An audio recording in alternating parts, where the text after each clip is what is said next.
The day my parents ran away with my sister Lily, they handed me over to the debt collectors as collateral. This kid's got issues, always glued to books, talking nonsense like an idiot. If you can take her, fine. If not, just sell her for cash. Lily's bright laughter floated from the hallway. Mom, isn't Chloe coming with us? No, sweetie, we're not taking her. I'd heard that sentence countless times. After Lily was born, everyone in the family revolved around her. I ran over, wanting to see, but Mom pushed me away. Don't touch your sister, your hands are dirty. From then on, I was the extra one. When the debt collector's big brother kicked open the door, he saw me squatting in the corner, reading a book on criminal law. Hey, your parents bolted. How do you plan to pay back the money? I closed my book. Sir, I've analyzed your recordings of violent debt collection. 12 points can be argued as civil disputes. Follow my plan, and you can avoid jail time. He froze. I broke down their 3 years of past cases one by one, writing out strategies to mitigate risks. The man with the dragon tattoo finished reading, then cursed. I've been a gang boss for 20 years, and today I just learned you can collect debts legally. He introduced himself as OG Marcus, then crouched down to my eye level. I could clearly see the scar on his chin and my reflection in his pupils. Who taught you to say all that? I shook my head, fighting back my fear as I answered word by word. I taught myself. He scrutinized me from head to toe, his suspicious gaze sweeping over my malnourished arms. Did your parents often hit you? I shook my head. They didn't hit me. They just acted like I didn't exist. There was no plate for me at the dinner table, no face in family photos, and no one cared when I got sick. How old are you?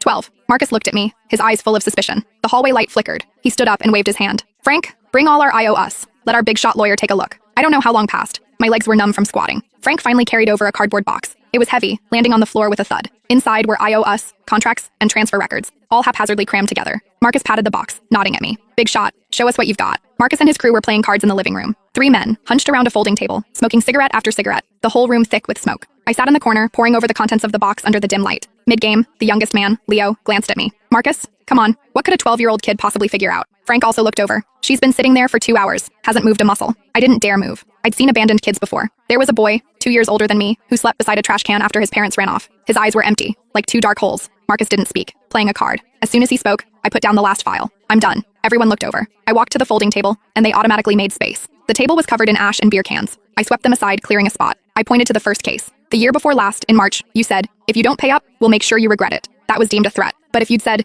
if you don't pay up, we will pursue legal action, it would be a legitimate collection notice. Frank's mouth hung open. I pointed to the second. Taking the debtor's fridge and TV was classified as theft. But if you'd had the debtor sign a debt for asset agreement at the time, it would have been a voluntary civil transaction between both parties. Splashing paint. Illegal, but only civil compensation is needed. Go apologize and pay the person, then have them sign a letter of understanding. Last September was the most dangerous. Someone was injured, a pretty serious injury, but they struck first, so you could argue excessive self-defense, not intentional assault. The sentencing difference between those two is 3 years. The room was silent. No one spoke. Marcus leaned back in his chair, arms crossed, his expression shifting from skepticism to seriousness. Marcus, the kid actually makes some sense. Leo, the young one, picked me up and looked me over, his voice astonished. You're only 12? How do you know all this? Are you a genius? I flailed my arms and legs, wanting him to put me down. My face flushed crimson. No one had ever hugged or picked me up since I was little. I wasn't used to the feeling of being lifted off the ground. I was scared. Marcus took a hard drag from his cigarette, then gave Leo a light whack. She's a girl. She's shy.